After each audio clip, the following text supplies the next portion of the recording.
லேவியர் அதிகாரம் 13. தொழுநோய் பற்றிய சட்டங்கள்.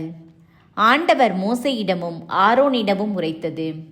ஒருவர் உடலில் தோல் மீது தொழுநோய் போன்று ஏதேனும் தடிப்போ சொறி சிரங்கோ வெண்படலமோ தோன்ற அது தொழுநோய் என ஐயமுற்றால் அவர் குருவாகிய ஆரோனிடம் அல்லது குருக்களாகிய அவர் புதல்வரில் ஒருவரிடம் கொண்டு வரப்பட வேண்டும்.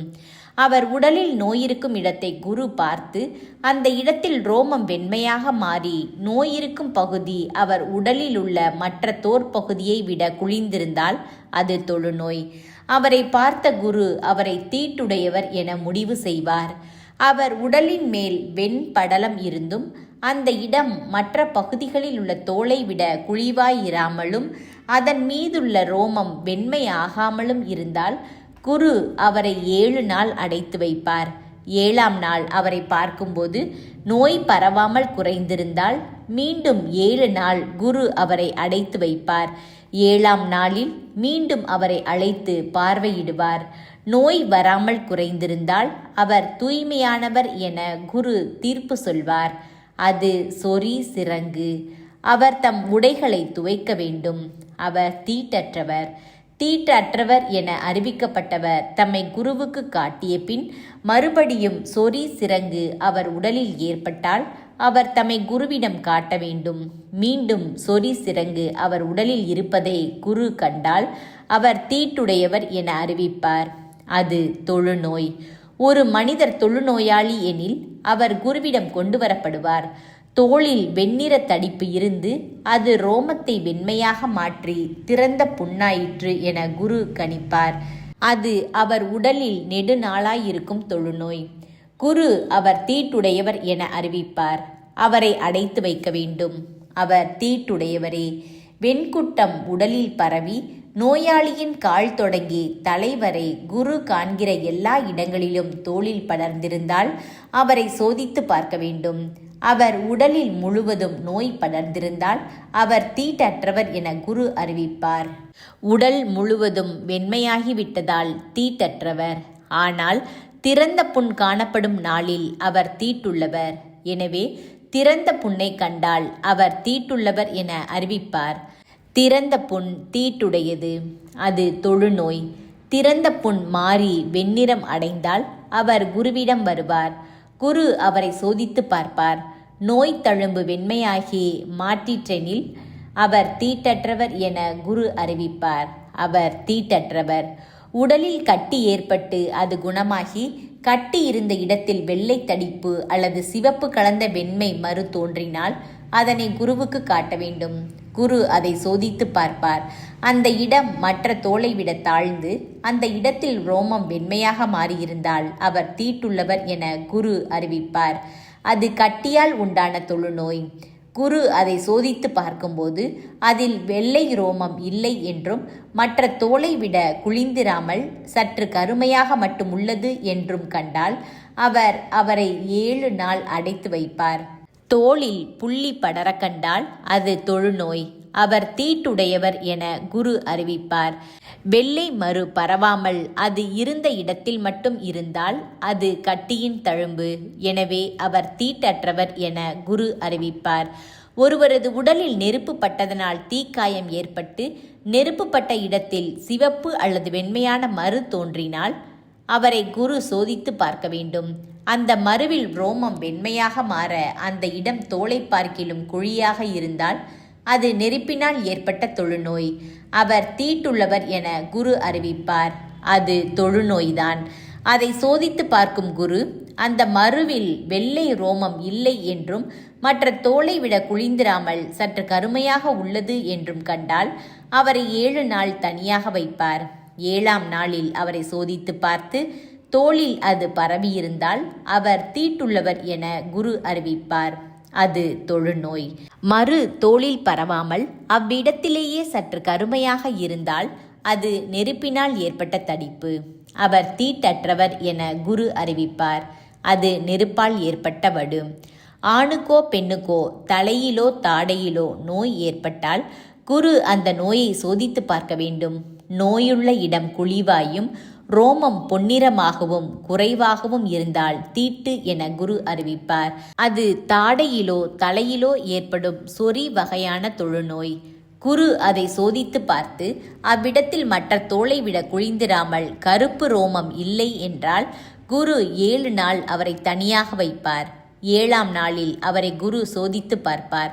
அந்த சொறி படராமலும் அங்கு மஞ்சள் ரோமம் இல்லாமலும் மற்ற தோலை விட குழிவு இல்லாமலும் இருந்தால் அவர் சொறி இருக்கும் இடம் நீங்களாக மற்ற இடங்களை சிரைத்து கொள்வார். மீண்டும் குரு அவரை 7 நாள் தனியாக வைப்பார். 7ஆம் நாளில் குரு சோதித்து பார்க்கும்போது தோளில் சொறி பரவாமல் மற்ற தோலை விட குளிந்திராமல் இருந்தால் அவர் தீட்டற்றவர் என அறிவிப்பார். தம் ஆடைகளை துவைத்த பின் அவர் தூய்மையாவார்.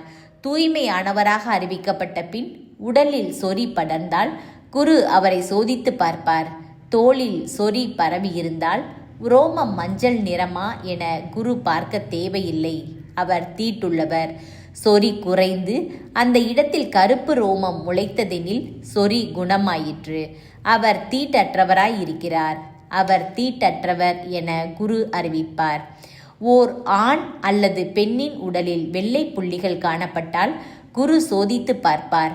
அவர்கள் மேல் தோளில் மங்கின வெண்ணிறத்தில் இருந்தால் அது தோளில் தோன்றுகிற வெள்ளை தேமல். அவர் தூய்மையானவர்.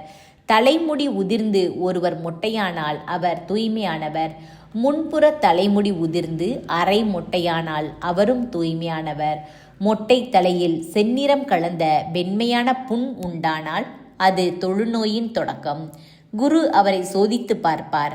அவரது மொட்டை தலையிலோ அரை மொட்டை தலையிலோ உடலின் தோலில் தோன்றும் தொழுநோய் போன்ற செந்நிறம் கலந்த வெண்மையான தடிப்பு இருந்தால் அவர் தொழுநோயாளி. அவர் தீட்டுள்ளவர். அவர் தீட்டுள்ளவர் என குரு அறிவிப்பார். ஏனெனில் நோய் அவர் தலையில் உள்ளது. தொழுநோயால் பாதிக்கப்பட்டவர் கிழிந்த உடை அணிந்து தலை வாராமல் மேலுதட்டை மறைத்து கொண்டு தீட்டு தீட்டு என குரல் எழுப்ப வேண்டும். நோயுள்ள நாளெல்லாம் அவர் தீட்டுள்ளவர். எனவே தீட்டுள்ள அவர் பாளையத்துக்கு வெளியே தனியாக குடியிருப்பார். ஆட்டு ரோமம் அல்லது பஞ்சு நூலால் செய்யப்பட்ட உடையில் அல்லது பஞ்சு நூலும் ஆட்டு ரோமமும் சேர்த்து நெய்யும் பாவில் அல்லது ஊடு நூலில் அல்லது தோல் ஆடையில் அல்லது தோளால் செய்யப்பட்ட எதிலும் தொழுநோயின் அடையாளம் தோன்றி உடையிலோ தோல் ஆடையிலோ பாவிலோ ஊடு நூலிலோ தோல் அல்லது தோலினால் செய்யப்பட்ட எதிலாவது நோய் பச்சை அல்லது சிவப்பு நிறமாக காணப்பட்டால் அது தொழுநோய். குருவுக்கு அதை காட்ட வேண்டும். குரு அந்த நோயை சோதித்து பார்த்து நோய் தீண்டியவற்றை 7 நாள் தனியாக வைத்து 7ஆம் நாளில் அதை கவனிக்க வேண்டும்.